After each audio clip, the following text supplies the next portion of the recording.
We have with us Christopher Sabel from Rotterdam Business School. And Christopher is going to talk to us about human capital redeployment, which sounds abstract, but it's actually super important. Thank you very much, Aaron. Human capital redeployment is basically the internal allocation of people in the multi-business firm.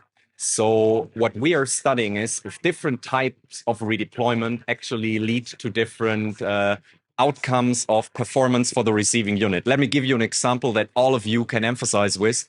If you're stationed at the European campus of your university and you're retaining a partial position to teach at maybe the Asia or the Africa campus, we are making the assertion that whether you are fully transferred or whether you are just obtaining a new partial position at the new campus makes a difference for the outcomes of that campus. You might dedicate a little bit more effort to the campus if you're fully redeployed there, or if you only retain a partial specialist position, as opposed to actually keeping a partial position at your home campus and retaining a 75% position at that new campus, because you can always have the option to go back and leave that campus behind. Now, I know that your research setting is not academics in campus, is it? It's not. It's not right.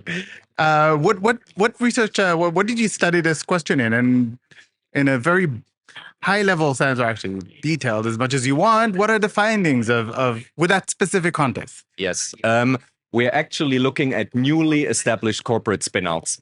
So basically, we follow a Norwegian population data set of corporate spinouts from their inception, about 10 years.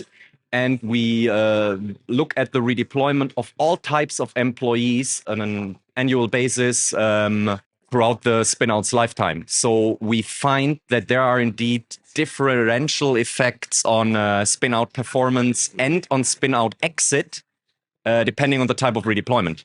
When you say differential, what do you mean? We mean that exit is least likely if they have a lot of full redeployment, meaning you just switch position completely from your old parent company to the new corporate spinout. So this actually increases performance most and makes exit most unlikely. And the second best option is actually the specialist position. I basically transfer 20% of your time to the corporate spinout for you to help with specialist tasks. But what doesn't help, not at all, at least in our data for the exit of corporate spinouts, are the 75% transfer of someone's time, where they retain a small option to actually revert back. Oh, wow. That is fascinating and super important for managers. And I have to say, unlike many of the other conversations we've had, I think managers can easily relate from these findings to what they should do. Well, even if they're not Norwegian. Thank you so much, Christopher. Thank you very much, Aaron.